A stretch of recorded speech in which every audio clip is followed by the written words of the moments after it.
अन्नाय गोनां बेरे मोदैनिख्रुइबो गोदैसिन जिसु ख्रिस्टनि गोदै मुंखौ लानानै बयबो नायगिरि नोंथांमोनखौ खुलुमहरदों।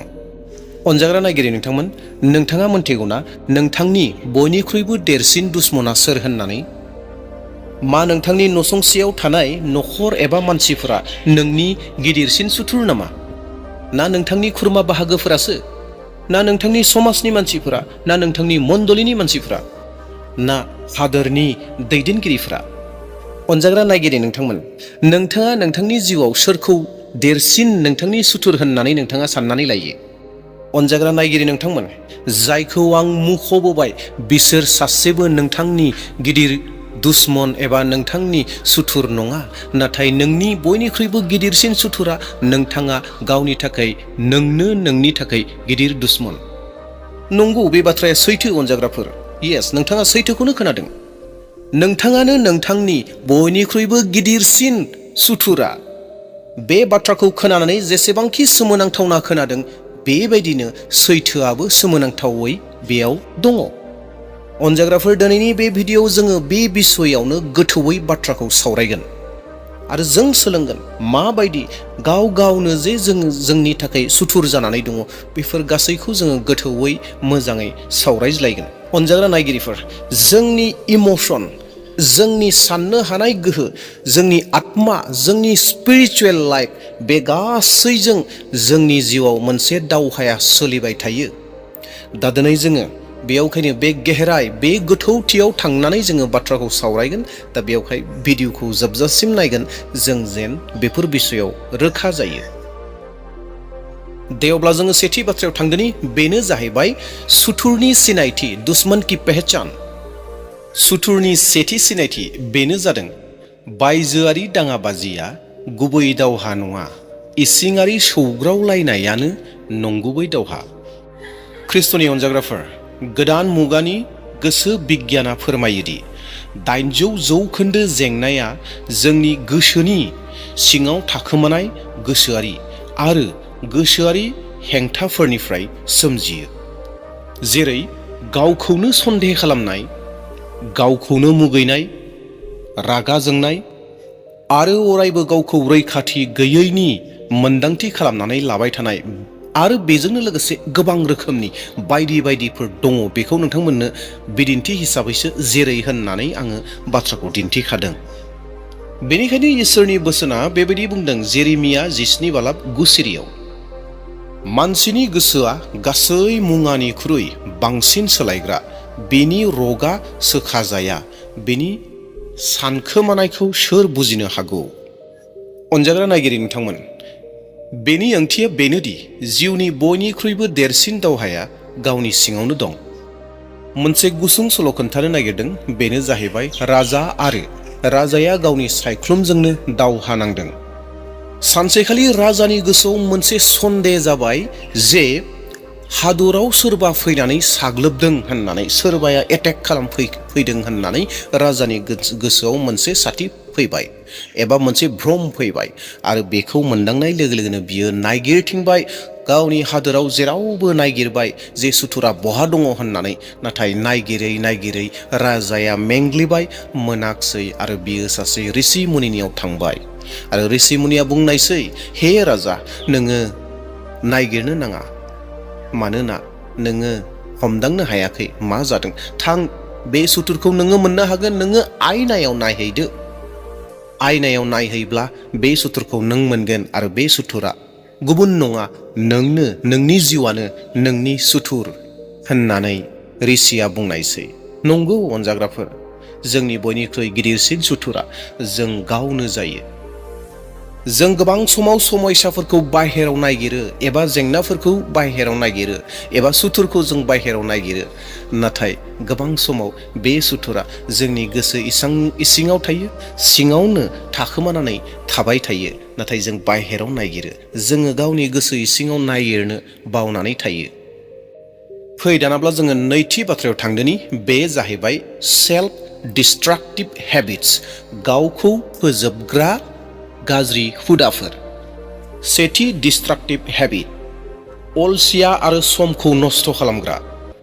इसोरनि बोसोन बिजाब 6:10 आरो 11 सिरिया बेबायदि बुङो, बियो होनो रथ' दसेबाव आङो आखाइ हेबनानै दसे जिरायबावनि। आन्थाय आगजु लानानै लुथिनो फैनाय लुथिग्राफोर बादि मोदोमनि नांगौआ बिखौ हमफैयो।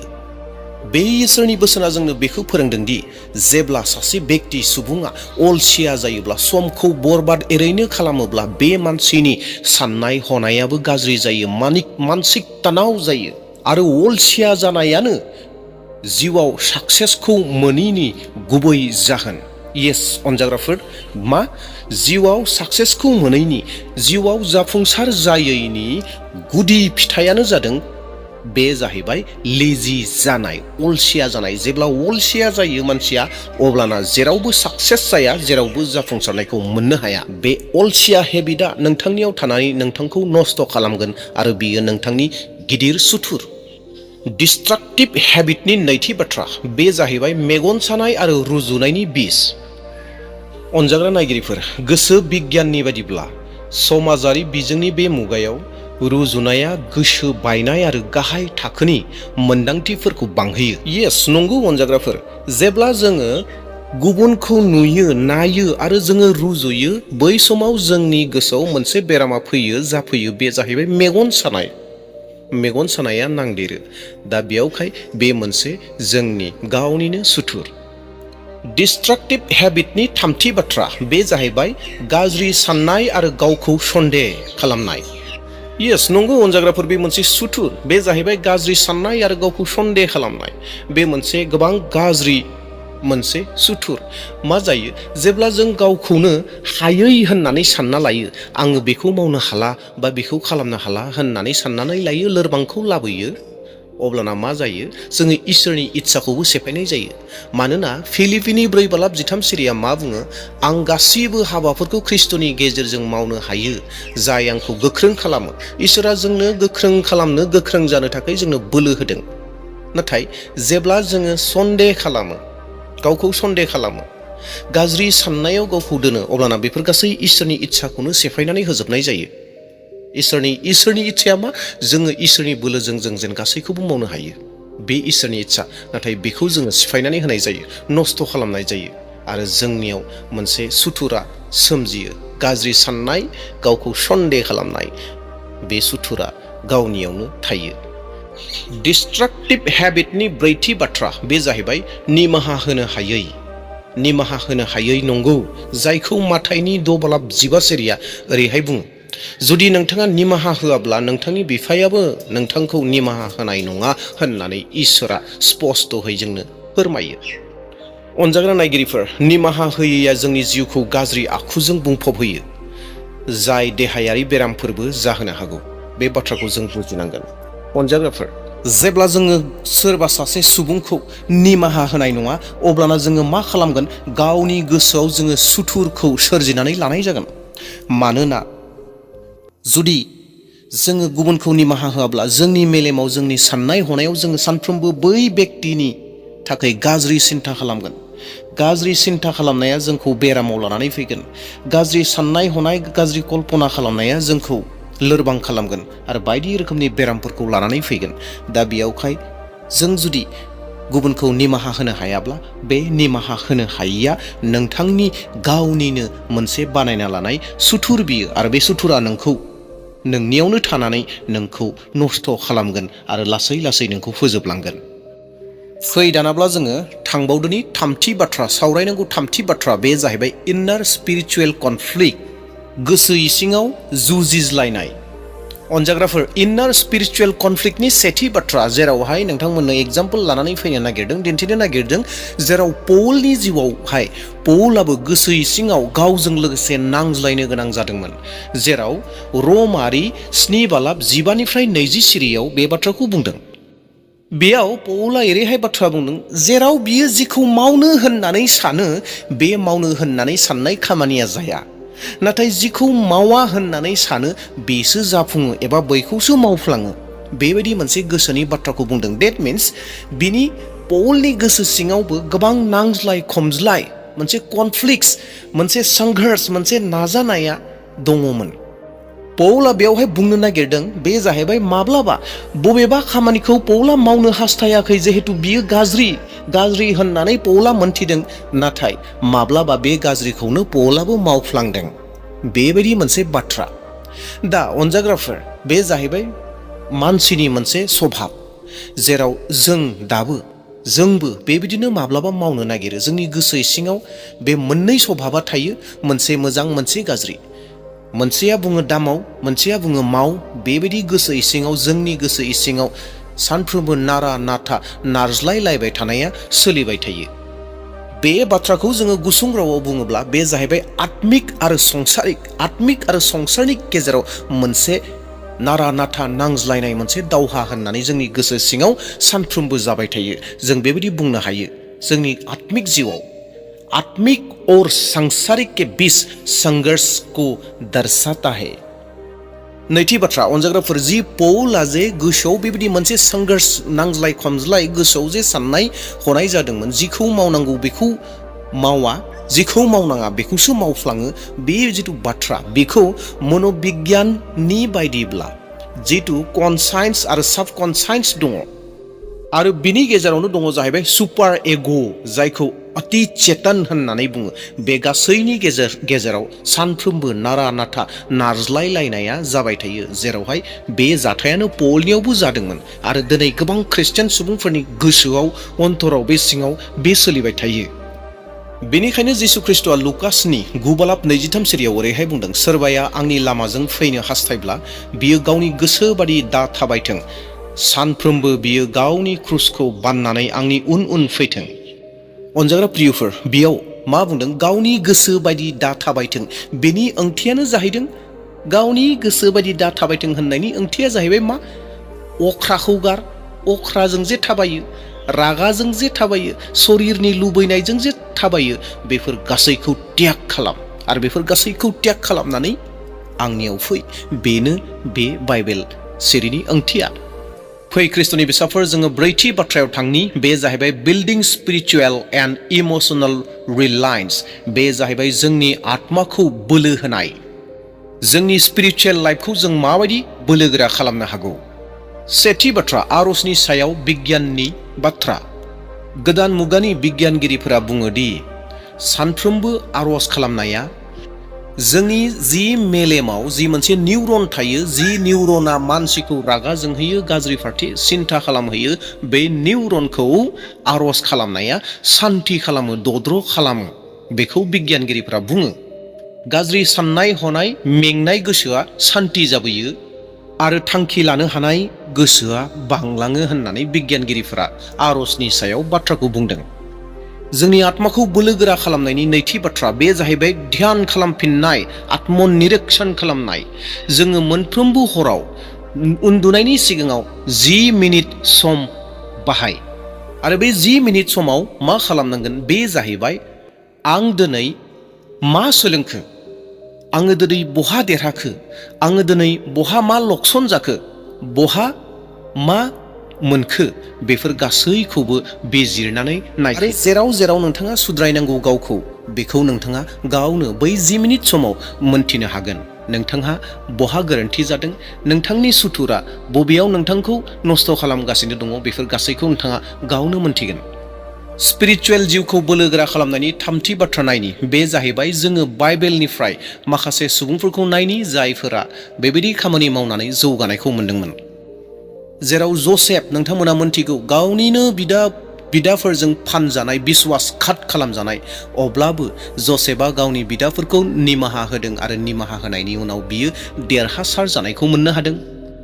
दानियेल, जायआ जि जायगायाव थानो गोनां जादोंमोन, जेरावहाय गासैयावबो नेगेटिभ गोनजामोन, मोदाय खुलुमनाय, जौ लोंनाय, बुलायनाय बायदि रोखोमनिया दङमोन, अब्लाबो दानियेला गावनि सायाव सिन्था खालामदों, पजिटिभलि थादों आरो देरहासार जानायखौ मोनदों। एस्तेर रानि, जों मोनथिनो हायो, एस्तेर रानिया गावनि जिउनि सिन्था खालामालाफानो गावनि फोरजाफोरनि थाखाय सिन्था खालामदोंमोन आरो थारैनो गुबुननि थाखाय मोजां सिन्था खालामनायखाय देरहासारनायखौ मोनदोंमोन। ख्रिस्ट'नि फिसाफोर, जोङो फै बाथि बाथ्रायाव थांदोनि। बे जाहैबाय बिकामिं योर ओन बेस्ट फ्रेन्ड। आप दुश्मन नहीं मित्र बन सकते हैं। गावजोंनो गाव लोगो जानाय, दुश्मन नङा, सुथुर नङा, नाथाय गावजों लोगोसे लोगो जानाय। बेनिखायनो अनजाग्राफोर, माथाइनि 22:39 सिरिया ओरैहाय बुङो, जेरैहाय नों गावखौ अनो बेबायदिनो गुबुनखौबो अन। जेब्ला गावखौ अननो रोंगोन, गावखौ गावनि लोगो खालामनो रोंगोन, अब्लासो सासे बेक्तिया गुबुनखौबो अननो रोंगोन। अनजाग्राफोर, इसोरनि बे बोसोननि ओंथिया बे, जेब्ला गावखौ अनगोन अब्लाना गुबुनखौबो अननो रोंगोन। आरो बिनि उनाव रमारि 12:2 सिरिया बुङो, बेनिखायनो रमियानि 12:2 सिरिया ओरै बुंदों, अपनी बुद्धि के नए होने के द्वारा रूपांतरित होते जाओ। अनजाग्राफोर, जोंनि जिथु पजिटिभ सिन्ता खालामनाय, जिथु पजिटिभ साननाय, बे पजिटिभ साननाया जोंनि आत्मिक जिउखौ जौगाहोयो आरो लोगोसेनो जोंनि जिथु शारिरिक, जोंनि जिथु मोदोम दङ, बे मोदोमखौबो गोग्गो खालामो। आरो मावनांगौ मोनसे खामानि बे जाहैबाय अनजाग्राफोर, जों जेब्ला गावखौ पश्चाताप खालामो, उनदाहा खालामो, येस आइ एम रं होननानै बुङो, जेब्ला आं गोरोन्थि होननानै बुङो, आंहा गोरोन्थि जादों होननानै बुङो जिसु ख्रिस्टनियाव, जिसु ख्रिस्टआ जोंनो मोनसे गोदान गोसो होयो आरो बे मोनसे गोदान गोसो, बे गोदान आत्माया जोंनो मोनसे गोदान गोसोखौ लानानै फैगोन आरो जोंनो मोजां सिन्ता, मोजां खामानि, गासै साननाय हनायफोरखौ पजिटिभ खालामगोन। दा बेयावहाय जोंनि जिउआव उनदाहा खालामनाया लागारबो थानो नांगौ। दथि बाथ्रायाव थांदोनि, बे जाहैबाय practical spiritual and psychological tools. सेथि बाथ्रा, अनजाग्राफोर, सानफ्रोमबो फुङाव आयनायाव नायनानै बेबायदि बुं, आं ख्रिस्टनियाव बोलो मोननाय मानसि, आङो ख्रिस्टनि बिसेस मानसि, सायख'जानाय मानसि होननानै सानफ्रोमबो आयनायाव नायनानै गावखौ बुं। 2 नम्बरनि बाथ्रा, बे जाहैबाय सानफ्रोमबो मोनानि समाव 10 मिनिट सम बाहाय गावखौ नायबिजिरफिननो थाखाय मबाइल बन्द खालामनानै। थामथि बाथ्रा, गोदो गोदायनिफ्रायनो सोरखौबा मुगैनाय, सोरखौबा गाज्रि मोननाय, सोरखौबा रागा जोंनाय जुदि नोंहा दङब्ला बेखौ गासैखौबो नागार आरो फोरबोनियाव बुं, आंखौ निमाहा खालाम, आंनो गोदान गोसो हो। ब्रैथि बाथ्रा, मोनसे डायरि राखि एबा डायरि खालाम, जेरावहाय नोङो आत्मिक जिउनि जौगानाय आरो आत्मिक जिउनि गाहाय जाबोनाय मोननैखौबो लिर। डेट मिन्स पजिटिभ नेगेटिभ मोननैखौबो लिर। बाथि बाथ्रा, सानफ्रोमबो हानायमानि सम बाइबेल फरायनायाव बाहायगोन, एटलिस्ट 15 मिनिट। दथि बाथ्रा, सानफ्रोमबो आर'ज खालामगोन। बे गासै खामानिफोरखौ जेब्ला जोङो मावगोन, अब्लाना जोङो जोंनि मोदोमाव थानाय जि सुथुर दङ, बे सुथुरखौ जोङो आउट खालामनो हागोन, फेजेननो हागोन। अनजाग्रा ख्रिस्ट'नि बिसाफोर, दिनैनि बे बोसोना नोंथांनि थाखाय गोबां मोनसे बेसेन गोसा मोनसे बोसोनमोन, नाथाय बे बोसोनजों लोगोसे नोंथाङा गावनि सुथुरखौ सिनाय मोनदोंब्ला गावनि सुथुरखौ फेजेननो हानायनिबो मोनसे गोहोनि बाइबेल मेसेज। नोंथाङा जुदि बे दुश्मनखौ, नोंथाङा जुदि नोंथांनि बे सुथुरखौ सिनाय मोनबायब्ला बे सुथुरखौ नोङो इसोरनियाव गथाय, जिसु ख्रिस्ट'नि गोहोनि गेजेरजों, जिसु ख्रिस्ट'नि मुंनि गेजेरजों, जिसु ख्रिस्ट'नि बोलोजों बे सुथुरखौ नों दिनै फेजेननो हागोन।